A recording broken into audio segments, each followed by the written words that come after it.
काखमा सधैँ रुन पाऊँ।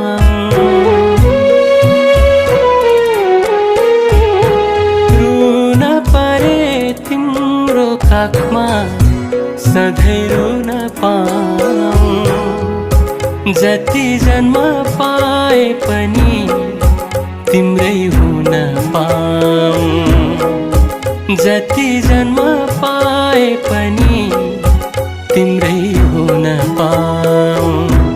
रुन परे तिम्रो काखमा सधैँ